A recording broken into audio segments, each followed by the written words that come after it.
Hello everyone, মই প্ৰাচুৰ্য আৰু সকলোকে স্বাগতম জনাইছো ইউনিভাৰ্চিটি গাইডেড চেনেললৈ। আজি মোৰ লগত আছিলে প্ৰিয়াংশু সাহু। তো প্ৰিয়াংশু গুৱাহাটী ইউনিভাৰ্চিটি 4th চেমৰ এজন ষ্টুডেণ্ট হয় আৰু প্ৰিয়াংশু এবাৰ ডিসেম্বৰ নেট ক্ৰেক কৰিব সক্ষম হৈছে, যেটো UGC কণ্ডাক্ট কৰে ইটছ এণ্ড এভৰি ইয়াৰ দুটাকে নেট কণ্ডাক্ট কৰে। সো এতিয়া আমি প্ৰিয়াংশুৰ লগত ডিসকাস কৰিম যে কেনেকৈ তুমি এন্ট্ৰেন্সৰ প্ৰিপেয়াৰ কৰিছিলা বা নেটৰ কাৰণে কি ইম্পৰ্টেণ্ট টপিকস বা কি সিস্টেম তোমাৰ কি ষ্ট্ৰেটেজি আছিলে, ঠিক আছে। সো ফাৰ্স্ট অফ অল এতিয়া তোমাক যদি মই কওঁ বা তুমি ফাৰ্স্ট কেনেকৈ প্ৰিপাৰেশ্যন কৰিছিলা, যেহেতু তুমি এতিয়া গুৱাহাটী ইউনিভাৰ্চিটি এজন 4th চেমৰ ৰানিং ষ্টুডেণ্ট হয় মাষ্টাৰ্ছৰ। একচুৱেলি নেটৰ প্ৰিপাৰেশ্যন বুলি ক'লে মই ডিগ্ৰী পাই কৰি আছিলোঁ। যেতিয়া ডিগ্ৰী কৰি আছিলোঁ তেতিয়াই মানে অলপ যিখিনি চিলেবাছ আছিলে সেইখিনি চাই লৈছিলোঁ যে এইখিনি মোৰ কমন। তো সেই কমন পৰা বস্তুখিনি মই ডিগ্ৰী থাকোঁতেই মিলাই গৈছিলোঁ তেতিয়া। তাৰপিছতে ইনে ধৰি লওক মাষ্টাৰ্ছ কৰি থাকোঁতে আপোনাৰ বস্তুখিনি মিলাবলৈ অলপ প্ৰব্লেম হৈ যায়, চিলেবাছটো ডাঙৰ হৈ যায়। সেইটো কাৰণে যিসকলে ভাবিছে যে মই যদি নেটত যাম বোলে বেলেগ এইটো একাডেমিক্সতে যাম, তেওঁলোকে অবভিয়াছলি ডিগ্ৰী কৰি থাকোঁতেই অলপ প্ৰিপাৰেশ্যন ষ্টাৰ্ট কৰি দিব লাগে। আৰু তাৰপিছত ছাপ'জ ডিগ্ৰী যেতিয়া এণ্ট্ৰেন্স হয়, সেই এণ্ট্ৰেন্স সময়টো মানে নেটৰ কাৰণে এটা বেষ্ট টাইম বুলি ক'ব পাৰি। ডিগ্ৰী এন্ট্ৰেন্স মানে পিজি এণ্ট্ৰেন্স যিটো পিজিৰ কাৰণে হয়, সেই এণ্ট্ৰেন্স সময়ত আপুনি বহুত সময় পায়। বহুত সময় পায় মানে কি 1 মাহমান সময় পাই যায়, 1-1.5 মাহ পায়। সেই সময়কণত আপুনি ধুনীয়াকৈ কমপ্লিট কৰিব পাৰে অলমষ্ট মানে। গোটেইখিনিতো ধৰি লওক কমপ্লিট কৰিব নোৱাৰে, তথাপিও যিমানখিনি পাৰে এটা কনচেপচুৱেল আপোনাৰ ডেভেলপ হৈ যায় যে বস্তুখিনি ক'ত মোৰ লেগিং হৈ আছে, ক'ত মোৰ এডভান্টেজ আছে, সেইটো সময়ত আমি গম পাই যাওঁ। ইনে ধৰি লওক আগতে পঢ়ি থকা সময়ত আমি নিজৰ ষ্ট্ৰেংথটো গম পোৱা নাযায়। যে যেতিয়া আমি এক্সাম এটা দিওঁ, সেই এক্সামটো দিলে আমি গম পাওঁ যে এইখিনিত মোৰ ষ্ট্ৰেংথ আছে, এইখিনি মোৰ উইকনেছ। তাৰপিছতে ধৰি লওক মাষ্টাৰ্ছ পোৱা সময়ত মাষ্টাৰ্ছত ধৰি লওক আপোনাৰ ইমান এটা সময় নাপায়, বিশেষকৈ আমাৰ গুৱাহাটী ইউনিভাৰ্চিটিত আপোনাৰ 9 to 5 ক্লাছ থাকে। সেইটো সময়ত পিছতো আপুনি যদি নেটৰ কাৰণে এটা সময় উলিয়াবলৈ অলপ দিগদাৰ হয়। বিশেষকৈ আমাৰ জিঅ'গ্ৰাফী, তাতে আপোনাৰ প্ৰেক্টিকেল এক্সামছ বহুত হৈ থাকে, ডিজাৰ্টেশ্যনো আছে, ডিজাৰ্টেশ্যনছ, তো সেইখিনি কাৰণে অলপ দিগদাৰ হয়। তথাপিও আপুনি যদি ডেইলিকৈ 1-2 ঘণ্টাকৈ যদিও দিব পাৰে, তেতিয়া মই ভাবোঁ যে আপোনাৰ নেটটো মানে ইজি হয়, মানে অনগোয়িং 3rd চেম 4th চেমতে ক্ৰেক কৰিব পাৰি। আৰু যিমানখিনি মই দেখিছোঁ মানে মানুহৰ পৰা এই পঢ়ি থকা সময়ত যদি নেটটো ক্ৰেক হৈছে নহয়, সেইটো হৈছে যদি হোৱা নাই তেতিয়াহ'লে কিন্তু 2 বছৰ 3 বছৰ লাগি যায়। সেই গেপ যদি পৰি যায়, সেইটো এটা প্ৰব্লেম মই মেক্সিমাম দেখি আছোঁ। তো সেইকাৰণে যিসকলে এতিয়া মাষ্টাৰ্ছত আছা বা ডিগ্ৰীত আছা, মই সেইটো এটা ছাজেশ্যন দিব বিচাৰোঁ যে তোমালোকে যিমান পাৰা মাষ্টাৰ্ছত থাকোঁতেই নেটটো ক্ৰেক কৰিব তোমালোকে ট্ৰাই কৰা। এটলিষ্ট ট্ৰাই কৰা, হৈ যাব যিমানখিনি তোমালোকে ভালকৈ কৰিলে। আৰু তোমাৰ মানে তুমি এতিয়া মই গম পাইছোঁ যে তুমি ডিগ্ৰীৰ পৰাই তুমি লাগি আছিলা, ঠিক আছে। এতিয়া আমি যদি চাওঁ তোমাৰ ইম্পৰ্টেণ্ট টপিকছ বহুতে কৈ থাকে যে কি থাকে। তুমি এতিয়া নেট কেইবাৰ দিলা? মই দুবাৰ দিলা। চ' দুবাৰটো তুমি কুৱেশ্যন পেপাৰটো এটলিষ্ট আইডিয়াটো হৈ গৈছে বা পেটাৰ্ণটো তুমি কেটচ কৰিব অলপ হ'লেও গম পাইছা এতিয়া। ত' তুমি এতিয়া কি পাইছা তুমি পেটাৰ্ণটো 2 বছৰ তুমি দি পেলাই আৰু ইম্পৰ্টেণ্ট টপিকছ কিবা এনেকুৱা টাইপত আমি চালে বা লাভ হ'ব নেকি? ইম্পৰ্টেণ্ট টপিক বুলি ক'লেতো গোটেইখিনি ইম্পৰ্টেণ্টেই হয়। তথাপিও যদি চাওঁ এতিয়া এই ৰিচেণ্ট যিটো এক্সাম হৈ গৈছে, সেইটো এক্সামত আপোনাৰ ডাইৰেক্ট কুৱেশ্যনখিনি বেছিকৈ আহিছে। আৰু ফিজিকেল পাৰ্টটোৰ পৰা অলপ বেছি ইম্পৰ্টেণ্ট দিব লাগে। চাপ'জ জিঅ'মৰ্ফলজি আছে, ক্লাইমেটলজি হৈ গ'ল, তাৰপিছতে আপোনাৰ এনভাইৰনমেণ্ট জিঅ'গ্ৰাফী হৈ গ'ল, অচেন'গ্ৰাফী হৈ গ'ল। সেইকেইখন পেপাৰৰ পৰা বেছিকৈ আপোনাক কনচেপ্ট অহা দেখা যায়। তাৰপিছতে আপোনাৰ হিউমেন জিঅ'গ্ৰাফীত থটৰ যিখিনি আছে, থটৰ পৰ্চনটো বহুতখিনি কুৱেশ্যনছ আহে। এইবাৰ আপোনাৰ থটৰ পৰা বহুতখিনি অলমষ্ট 5 to 6 কুৱেশ্যন থটৰ পৰা আহিছে। তো সেইখিনি বেছি ইম্পৰ্টেণ্ট হয়। একচুৱেলি আপুনি বস্তুখিনি কি হয়, 10টা আপোনাৰ কনচেপ্ট থাকে, 10টা কনচেপ্টত চবৰ নিজৰ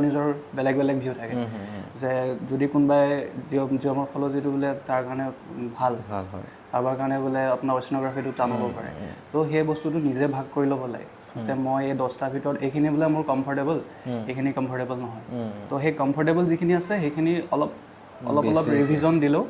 আৰু বাকী যিখিনি বোলে নাজানে, বোলে বেচিক্সটো নাই, সেইখিনি অলপ ডিপলি চাব যাব লাগে। আৰু যদি লাষ্ট 2টা বছৰ মই যিটো দিছোঁ, সেই 2টা বছৰ যদি চাওঁ, যোনটো আপোনাৰ জুনত হৈছিলে, জুনৰ এক্সামটোত আপোনাৰ বেছি কনচেপচুৱেল আছিলে। আৰু তাত আপোনাৰ ছাপ'জ এজাৰশ্যন আৰু যিখিনি ৰিজনিং আহে সেইখিনি বেছিকৈ আছিলে। বাট এইটো যোনটো ডিচেম্বৰ এক্সাম হৈছে, তাত আপোনাৰ তেনেকুৱা এটাও কুৱেশ্যন নাই। মানে সেইটো শ্বকিং এইবাৰ যে এটাও আপোনাৰ ৰিজনিং আৰু এছাৰশ্যন এবাৰ তো দ্যাট মিন্স মানে নেট এক্সামটো এটা আনপ্ৰেডিক্টেবল এক্সাম হয় আনপ্ৰেডিক্টেবল হয় তাৰপিছত এবাৰ গোটেইখিনি ডাইৰেক্ট কুৱেশ্যন আহিছে অ'কে যদি আপুনি জানে তেতিয়াহ'লে কৰিব পাৰিব যদি নোৱাৰে অলপ প্ৰব্লেম আছে অ'কে চ' তাৰ কাৰণে ডিপ ষ্টাডি লাগিব অ'কে আৰু মই ভাবোঁ বুকছ পঢ়িলে বেছি ভাল হয় হয় চ' এতিয়া তোমাৰ বুকছৰ কাৰণে কি চাব মানে তুমি কোনখন চাইছিলা একচুৱেলি বেলেগেতো বেলেগ ধেৰ এভেইলেবল আছে তুমি কোনখন চাইছিলা একচুৱেলি বুক চালে আপোনাৰ মই প্ৰিফাৰ কৰোঁ এখন বুকেই চাব লাগে ছাপ'জ জিঅ'মৰ্ফলজিৰ কাৰণে মই সমিন্দৰ সিঙৰ বুকখন চাইছিলোঁ তাৰপিছত অচিনোগ্ৰাফীৰ কাৰণে ছেইম সমিন্দৰ সিং তাৰপিছত ক্লাইমেটলজিৰ কাৰণেও সমিন্দৰ সিং চাইছিলোঁ আৰু এনভাইৰমেণ্টৰ কাৰণেও সমিন্দৰ সিং চাইছিলোঁ তাৰপিছত সেইকেইখন মানে বিশেষকৈ চাইছিলোঁ আৰু এটা বুক হিচাপে তাৰপিছত ইকনমিক জিঅ'গ্ৰাফীৰ কাৰণে অলকা গৌতম পপুলেশ্যন জিঅ'গ্ৰাফীৰ কাৰণে আপোনাৰ চন্দনা বুকখন চাইছিলোঁ এখন ভাল বুক হয় আৰু তাৰপিছত থটৰ কাৰণে মাজিদ হুছেইন এইকেইখনে বুক আছিল আৰু ধৰি লওক কিছুমান এক্সট্ৰা বুকো চাইছিলোঁ তেনেকৈ আপোনাৰ লাইব্ৰেৰীৰ পৰা ইউজ কৰি পেলাই তো তেনেকৈ কিন্তু প্ৰিফাৰ কৰা যায় যে এজন ৰাইটাৰে এখন বুকে ভালকৈ চাওক মানে টু দি পইণ্ট গোটেইখিনি চাব লাগে আৰু এতিয়া এম চি কিউ এইখিনি থিয়ৰী বুক হয় এম চি কিউৰ কাৰণে কিবা বুক চাইছিলা তুমি এম চি কিউ কাৰণে মই জিঅ'গ্ৰাফাৰ্ছ ডাইজেষ্ট বুলি বুক এখন আছে সেইখন চাইছিলোঁ তাৰপিছত UGC-NETৰ বহুতখিনি গাইড বুক পায় আপুনি জিঅ'গ্ৰাফীৰ কাৰণে স্পেচিয়েলি সেইকেইখনো মই অলপ চাইছিলোঁ তুমি কোনখন চাইছিলা মোৰ UGC-NET আপোনাৰ আৰিহান্তৰ এখন চাইছিলোঁ আৰিহান্তৰ ঠিক আছে তো ঠিক আছে আৰু তুমি ইয়াৰ বাহিৰে বাকী তুমি প্ৰিপেৰেশ্যন আৰু কেনেকৈ কৰিছিলা তাৰপিছত মানে আমাৰ ইউনিভাৰ্চিটিৰ ৰিচাৰ্চ স্কলাৰ এজন আছে জয়ন্ত ঘোষ ছাৰ তাৰপিছত এই ক্ষেত্ৰত তেওঁ মোক বহুতো পৰামৰ্শ দিছিলে তাৰপিছত তেওঁ এই জিঅ'গ্ৰাফাৰ্ছ ডাইজেষ্ট বুকখনৰ কথা তেওঁ মোক কৈছিলে তাৰপিছতে আমাক তেওঁ ধৰি লওক প্ৰাইভেটকৈ মানে কিছুমান ক্লাছো লৈছিলে তাৰপিছত সেইখিনিয়ে বহুত হেল্প কৰিছিলে আৰু আমাক তো এইখিনি বস্তু আৰু বাকী তোমাৰ এতিয়া তোমাৰ নেট যিহেতু তোমাৰ এইবাৰ ক্ৰেক হ'ল আৰু বাকী তোমাৰ যে JRF-ৰ কাৰণে মানুহে বহুতে ট্ৰাই কৰে তো JRF-ৰ কাৰণে মানে কেনেকুৱা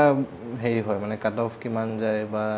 কেনেকুৱা টাইপৰ বস্তু এবাৰ যদি চাওঁ আমাৰ যিটো জেনেৰেলৰ OBC মোৰ OBC হয় OBCৰ কাৰণে আপোনাৰ আহিছিলে 174 আৰু আপোনাৰ JRF-ৰ কাৰণে আহিছিলে 198 বহুত ডিফাৰেঞ্চটো বহুত হয় এইবাৰ অলপ বেছি হৈছিলে বাট এজ এ জেনেৰেল ইমান আপোনাৰ নাযায় তো 188 190 ওচৰত থাকে নৰ্মেলি তো সেইটো কাৰণে অলপ এতিয়া জেনেৰেল কাট অফটো কিমান গৈছিলে এবাৰ জেনেৰেল আপোনাৰ 186 অ'কে ঠিক আছে আৰু বাকী তোমাৰ প্ৰত্যেক বছৰে যিহেতু চেঞ্জ হৈ থাকে চ' এৰাউণ্ড মানে 180 190 বা 200 মান টাৰ্গেট কৰিলে চাগে 200 বেছি হৈ যায় চাগে 190 মান ভাবে যদি এজ এ জেনেৰেল কেটেগৰী হিচাপে JRF যদি ভাবে তেতিয়াহ'লে আপোনাৰ 210 অ'কে এতিয়া মানে আপুনি ছেফ জোনত থাকিব আৰু 210 ইটছ মানে হিউজ নাম্বাৰ আৰু তাৰ কাৰণে বহুত বেছি প্ৰিপাৰেশ্যন লাগে আৰু বহুতো এনেকুৱা হয় যে 1-2 মাৰ্কছৰ কাৰণে তোমাৰ মিছ হৈ যায়গৈ চ' এতিয়া আমি দেখোঁ যে সাধাৰণতে মানে বহুতে চেল্ফ মেড নোটছ বা নোটছৰ কথা এতিয়া তুমি নোটছ কিবা ৰেডি কৰিছিলা নে চব কিতাপৰ পৰা পঢ়ি গ'লে মানে কি হয় এক্সামৰ আগত পাহৰি যোৱা যায় আমি এতিয়া একচুৱেলি মই মানে তেনেকৈ নোটছ হিচাপে ইমান তেনেকৈ বনোৱা নাই বাট মই মানে আপোনাৰ ডায়েগ্ৰামেটিকখিনি বস্তুখিনি প্ৰিপেয়াৰ কৰোঁ মানে ছাপ'জ এটা কনচেপ্ট হ'ল সেই কনচেপ্টটো মই নিজৰ মতে ডায়েগ্ৰাম বনাইহে বুজোঁ অ'কে ডায়েগ্ৰাম মানে পিকচাৰেল ভিউ টাইপত মানে ছাপ'জ পিকচাৰটো ড্ৰ কৰি সেই পিকচাৰটোৰ পৰাই কি বস্তু এড কৰিব পাৰি এটা ৱৰ্ড মানে তেনেকৈ মই এটা ছাপ'জ বোলে হিট বাজেট আছে হিট বাজেটত আপোনাৰ বহুতখিনি কনচেপ্ট থাকে সেই যিমানখিনি কনচেপ্ট মই মানে ভাবোঁ মোৰ কাৰণে ইম্পৰ্টেণ্ট সেইখিনি মই তাতে এটা ৱৰ্ডত পইণ্ট কৰি যাওঁ লগতে ডায়েগ্ৰামটো থাকে অ'কে ইটছ মানে বহুত ভাল এটা বস্তুটো আৰু প্ৰত্যেকেতো পাহৰি যোৱা নাযায় আৰু এটা হেৰি হয় মাইণ্ড মেপিং যে কৰে যে মাইণ্ড মেপিং কৰিলেও বহুতখিনি হেল্প হয় আৰু তাৰপিছত তুমি সেই তেনেকৈ নোটছ কৰিছিলা আৰু মানে কিবা নোটছ বেলেগকৈ বনাইছিলা নেকি বেলেগকৈ মই তেনেকৈ বনোৱা নাই অ'কে সেইখিনি তোমাৰ এক্সামৰ আগত তুমি কুইক ৰিভিজন কৰিছিলা ৰিভিজন কৰিলে অ'কে ঠিক আছে আৰু এতিয়া আমাৰ যিহেতু মক টেষ্ট দিয়াটো এটা বহুত ইম্পৰ্টেণ্ট বস্তু হয় তো তোমাৰ এতিয়া মক টেষ্ট মানে দিলে হেল্প হয়নে বস্তু হেল্প হয় আমি তেতিয়া মানে কুৱেশ্যনখিনি কেনেকৈ আহিছে কি আহিছে সেইখিনি এটা আইডিয়া পোৱা যায় অ'কে চ' এতিয়া আমি ছেকেণ্ড পেপাৰৰ কথা ডিছকাছ কৰিছোঁ যিহেতু তো ফাৰ্ষ্ট পেপাৰখন তুমি কিবা কি কৰিছিলা ফাৰ্ষ্ট পেপাৰখন মই PYQ কৰিছিলোঁ কমপ্লিটলি অ'কে ক'ৰ পৰা PYQ আপোনাৰ কিছুমান অনলাইন ছফ্টৱেৰ্ছ আছে ছাপ'জ আপোনাৰ এখন ফ্ৰেণ্ডছ জিঅ' বুলি এপ এটা আছে এপ্লিকেশ্যন এখন আছে সেইখন বা তাৰপিছত নেশ্যনেল টেষ্টিং অভ্যাস বুলি এটা আছে ৱেবছাইট হয় তাৰপৰাও কৰিব পাৰি মানে ফাৰ্ষ্ট পেপাৰৰ কাৰণে PYQখিনি কৰিলে হৈ যায় নেকি একচুৱেলি হৈ যায় বুলি ক'ব নোৱাৰি তথাপিও যিহেতু টাইম আমাৰ কাৰণে কম আছিলে সেইকাৰণে ছেকেণ্ড পেপাৰত যিহেতু বহুত সময় লাগি যায় ফাৰ্ষ্ট পেপাৰৰ কাৰণে মই টাইম পোৱা নাছিলোঁ সেইটো কাৰণে মই PYQখিনিয়ে কৰিছিলোঁ ওকে আৰু আপোনাৰ ফাৰ্ষ্ট পেপাৰখন এনেকুৱা হয় যে এটলিষ্ট 10 to 15 কুৱেশ্যনছ মানে পাৰে আৰু মানে কৰিব পাৰে বাকী তাৰ ওপৰত কিমান এফৰ্ট দিছে সেইটো সেই মাৰ্কছটো চ' তোমাৰ ফাৰ্ষ্ট পেপাৰখন PYQ কৰি পেলাই তোমাৰ ক্লিয়াৰ হ'ল PYQ গৈছিলে অ'কে ত' সেইখিনি চবৰে বেলেগ বেলেগ ষ্ট্ৰেটেজি হয় ত' বহুতে ইউটিউবতো ভিডিঅ' চাই থাকে বা কৰ্চত এনেকুৱাকৈ ত' সেইখিনি তোমালোকৰ ওপৰত কথা ফাৰ্ষ্ট পেপাৰখন কেনেকৈ তোমালোকে প্ৰিভিয়াছ ইয়াৰ কুৱেশ্যনখিনি কৰিলে বহুতখিনি হেল্প হয় আৰু ফাৰ্ষ্ট পেপাৰ এতিয়া ত' এতিয়া ছেকেণ্ড পেপাৰটোতো সেইটোৱে অলপ বেছিকৈ PYQ চাবা খালি এনেকুৱা নহয় যে PYQখিনি আহি যায় এক্সামত ত' সেইটো নহয় চেঞ্জ হৈ থাকে পেটাৰ্ণটো ছিষ্টেমটো প্ৰত্যেক বছৰে চেঞ্জ হৈ থাকে চ' সেইটোৰ লগত তোমালোকে এডপ্ট হ'ব লাগিব উইথ টাইম কিন্তু ঠিক আছে ত' এতিয়া আমি যদি আহোঁ ষ্ট্ৰেটেজিটোৰ বিষয়ে যদি আহোঁ তুমি এতিয়া ষ্ট্ৰেটেজিটো মানে কেনেকুৱাকৈ আছিলে যে মাষ্টাৰ্ছত মই কমপ্লিট কৰিবই লাগিব বা ক্ৰেক কৰিবই লাগিব এটাতো মাইণ্ডত আছিলে চাগে তোমাৰ উইথ ডেট তুমি এতিয়া মানে টাৰ্গেট কি ৰাখিছিলা ফাৰ্ষ্ট আৰু প্লাছ ষ্ট্ৰেটেজি কেনেকুৱা আছিলে তোমাৰ এতিয়া ষ্ট্ৰেটেজি বুলি ক'লে আচলতে মই ভাবি লৈছিলোঁ যে মই মাষ্টাৰ্ছ কমপ্লিট কৰোঁতে মই নেটটো ক্লিয়াৰ কৰিম অ'কে তো সেইটোৰ কাৰণে মই যিহেতু প্ৰিপেৰেশ্যন ডিগ্ৰী পাই কৰি আছিলোঁ তো মই সেইটোৰ কাৰণে তোমাৰ ক্লিয়াৰ থট আছিলে পুৰা মই সেইটো ভাবি লৈছিলোঁ যে মাষ্টাৰ্ছত কৰিমেই আৰু তাৰপিছতে ফাৰ্ষ্ট ছেম আৰু ছেকেণ্ড ছেমত মই সময় পোৱা নাছিলোঁ সেইটো কাৰণে কৰিব পৰা নাছিলোঁ তাৰপিছতে যিহেতু মই থাৰ্ড ছেমত দিম বুলি ভাবি লৈছিলোঁ আৰু এইবাৰ মই ক্লিয়াৰ কৰিম তো সেইটো সময়ত মই কি কৰিছিলোঁ আমাৰ ছাপ'জ এক্সামৰ সময়ত আমাৰ যিটো নেটৰ এক্সাম আৰু আমাৰ ইউনিভাৰ্চিটিৰ যে এক্সাম লগতে হয় তথাপিও মই আপোনাৰ সময় উলিয়াই একমাহ সময় মানে নেটৰ কাৰণে ৰাখিছিলোঁ তো সেই একমাহ সময়ত মই 30 ডেইজটো মই ভাগ কৰি লৈছিলোঁ যে ছাপ'জ 10টা টপিক আছে 10টা টপিকত মই গোটেইখিনি তেনেকৈ ইকুৱেলি ভাগ কৰি লৈছিলোঁ আৰু সেই ইকুৱেলি ভাগ কৰি মই লাষ্টৰ ফালৰ পৰা গোটেইখিনিত মানে পঢ়ি গৈ আছিলোঁ অ'কে তাৰপিছত আৰু যেতিয়া আমি এজ এ হোল যেতিয়া আমি পঢ়োঁ বস্তুখিনি তেতিয়া আমি এটা ফৰ্মুলা ইউজ কৰিব লাগে 1 2 3 7 মানে 1 2 3 7 অ'কে বেলেগৰ কাৰণে বেলেগ বেলেগ হ'ব পাৰে তোমাৰ কিন্তু 1 মানে মিনছ এইটো যে ছাপ'জ মই কনচেপ্ট এটা পঢ়িলোঁ মিনছ 1 2 মানে সেই কনচেপ্টটো মই আকৌ এবাৰ ৰিভিজন কৰিলোঁ আকৌ এবাৰ চালোঁ কিবা থাকি গৈছে নেকি সেইটো 3 মানে সেই কনচেপ্টটো আকৌ মই 3 নম্বৰ দিনাখন মানে 1 2 3 7 মানে এইটো এটা ডেইজ হয় 1 মানে ফাৰ্ষ্ট ডে 2 মানে ছেকেণ্ড ডে 3 মানে থাৰ্ড ডে 7 মানে এটা এণ্ডত যিখিনি কনচেপ্ট কৰিলোঁ গোটেই সেই কনচেপ্টখিনি আকৌ এবাৰ ৰিভাইজ কৰিলোঁ অ'কে সেইটো কৰিলে কি হয় আপোনাৰ বস্তুখিনি ক্লিয়াৰ হৈ যায় আৰু যিমান পাৰে বস্তুখিনি মানে পিক্টৰিয়েল ভিউত আপোনাৰ মানে মনত ৰাখিবলৈ ট্ৰাই কৰিব লাগে আপোনাৰ নেটৰ গোটেইখিনি বস্তু কনচেপচুৱেলেই হয় কিন্তু যিখিনি আপোনাৰ মানে অলপ ডাটা টাইপ বস্তুখিনি থাকে ফেকচুৱেল বস্তু যিখিনি থাকে সেইখিনি মনত নাথাকিব পাৰে তো সেইখিনি যিমান পাৰি পিক্টৰিয়েলত অলপ মনত ৰাখিলে ভাল অ'কে 7 নম্বৰ দিনাখন কি কৰিলা তুমি 7 নম্বৰ দিনাখন ৰিভিজন কৰিব লাগে ৰিভিজন ছাপ'জ 1 2 3 যিখিনি পঢ়িলোঁ আমি সেইখিনি 7 নম্বৰটোত এবাৰ ৰিভিজন কৰিব ৰিভিজন অ'কে চ' এইটো এটা বহুত ইম্পৰ্টেণ্ট মই ফাৰ্ষ্ট টাইমে যি গম পাইছোঁ ভাল লাগিছে মানে চ' এই ষ্ট্ৰেটেজিটো ইউজ কৰিব পাৰিবা কোনোবাই 1 to 6ও কৰিব পাৰিব 1 to 10ও কৰিব পাৰিব ইটছ আপ টু ইউ খালি অলপ ইফাল কৰি এই চিষ্টেমটো তোমালোকে ইউজ কৰিলে বহুতখিনি হেল্পফুল হ'ব তোমালোকৰ আৰু এতিয়া যিহেতু বহুতে চাগে ডিগ্ৰীৰো চাই থাকিব পাৰা তো তোমালোকৰ PG এণ্ট্ৰেঞ্চ আহিছে যিহেতু চ' PG এণ্ট্ৰেঞ্চৰ যিটো প্ৰিয়াংশুৱে চিষ্টেম ইউজ কৰিছিলে সেই 1 মাহ 1.5 মাহ সেই সময়খিনি তোমালোকে অলপমান নেটৰ কাৰণেও চাই দিয়া কিতাপ এটা লৈ লোৱা সেইখিনি প্ৰিপেয়াৰ কৰে অলপমান নেটৰ কাৰণে আপোনাৰ গাইড বুকছ পায় তাৰপিছত PYQৰ বুক পায়